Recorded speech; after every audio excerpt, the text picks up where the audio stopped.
Hey guys, welcome back to the YouTube and welcome back to the channel. And today guys, we're going to show you the most amazing fried chicken recipe, including a beautiful buttermilk marinade. And don't forget guys, you can cook along with us and see all of our recipes on our blog, and the link is in the description below.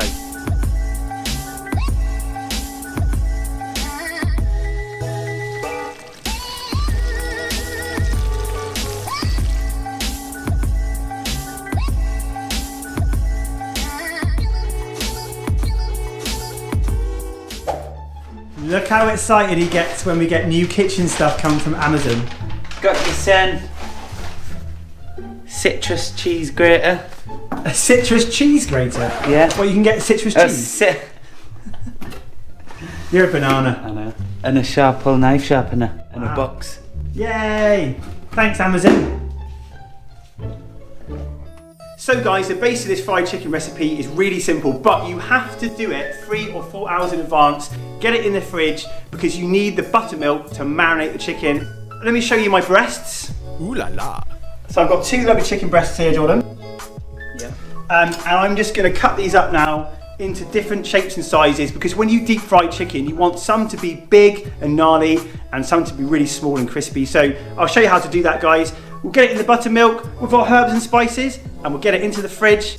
So guys, really easy. We're just going to slice these down like this. And this is going to be one of our little crispy bits there. Just down the chicken breast, creating some lovely little strips. So when you've got a bit of a bigger breast like this, Jordan, which some people do have a problem with, I'm going to use my meat cleaver. This one, guys, we're just going to take a little bit thicker. Now I've got these big pieces here. When you go to KFC and you get these nice big bits of breaded chicken, you know, in the Zinger burger and stuff like that, or the mini fillets, it's actually like just bits like that. So you've got a nice big crunchy bit on the end and it goes thinner. These are perfect for deep frying and these are going to come up beautiful. Pop all these in here. Raw chicken, we've got to wash our hands, guys, to make sure we're safe, so let's just do that quickly now. Yeah. Be shimmying, babe. I'm shimmying, babe. Oh God, where's my towel? Now it's time to get our buttermilk, herbs and spices in, and it couldn't be more simpler than this.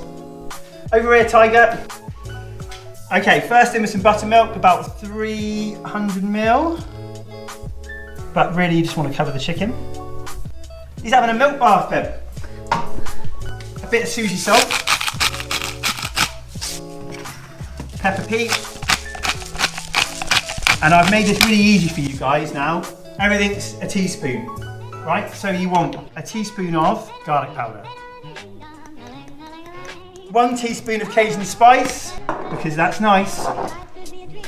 We've got a teaspoon of chili powder. Ooh, and don't worry, it's not that spicy. Chuck it in there, girl. And a teaspoon of paprika. In she goes. And a teaspoon of Frank's Red Hot Original Sauce. If you've got it. If not, don't worry too much.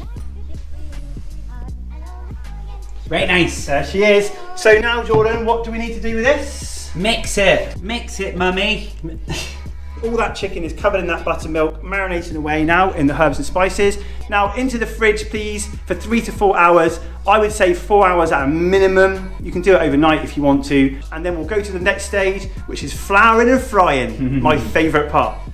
Okay guys, chicken's been in the fridge for about 4 hours now. I give it a little shake around about every half an hour just to mix it. So let's check on the chicken. So just some basic plain flour here. Pop it onto a plate like this. Suzy salt. Pepper peat. Everything's a teaspoon. I've made it really easy for you guys. So, teaspoon of chili, bit of Cajun, garlic powder, paprika. Just give this a little mix around now.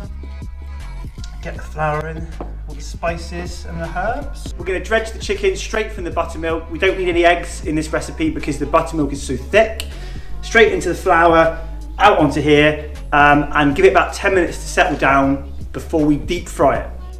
Look at this, guys. Get right in there. Get right in there. Get right in there. So you want a really good coating on these guys because you want them to puff up nice and big.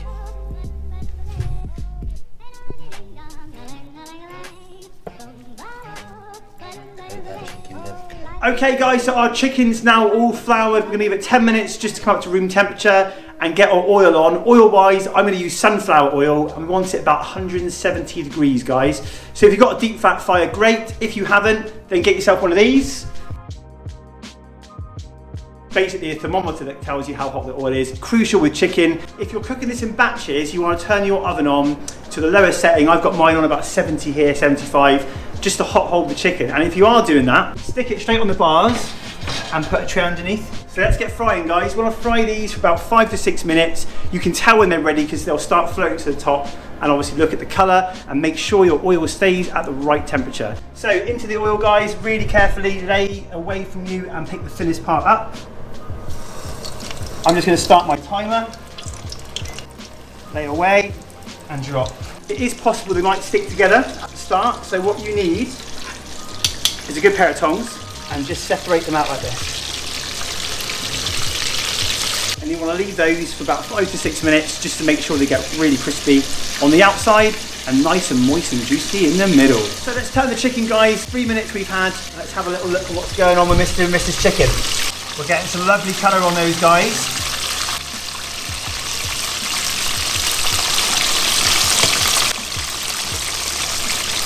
Absolutely amazing.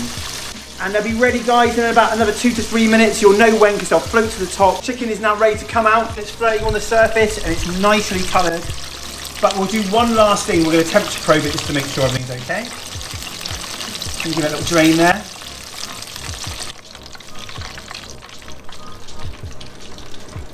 It's just such a pretty thing, isn't it? Right, let's season, guys. Susie salt. Susie salt. Simon pepper. Pepper pea. Right, just let those sit there a minute. So we're just going to temperature probe these now to make sure they come up to the right temperature. We are at the safe temperature to serve. Yes. Very important you check that with the thickest bit of chicken. Come over to my burger station, Jordan. So we're going to grab the closest thing I can find to like a KFC mini fillet roll, which is this little finger roll. You know, it's going to be okay. You ate fish finger. If you can get the normal sort of KFC sesame seed bun things, then get them because we're trying to recreate here the KFC mini fillet burger at home with the JFC fried chicken recipe that we've just shown you. Finger roll, normal mayo. You can use light if you're on a diet. We're going to use this lovely square of tin foil to make it that street food vibe. So in with the mayo. A little gem lettuce. I've removed the nasty part of the stalk there, so it's Yeah, I bitter, don't like that bit. because I know, they're horrible. So take 3, and I won't tell you off this time. And we're going to go in with just half a bit of American cheese in there, guys. Push that right in there, and to finish this off, my favourite, Nando's Peronaise, which is beautiful with chicken. And there we go. It's a KFC mini fillet burger. Thereabouts.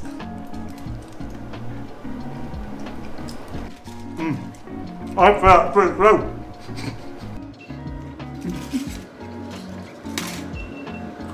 End it on that. I normally do. Go crazy, berserker.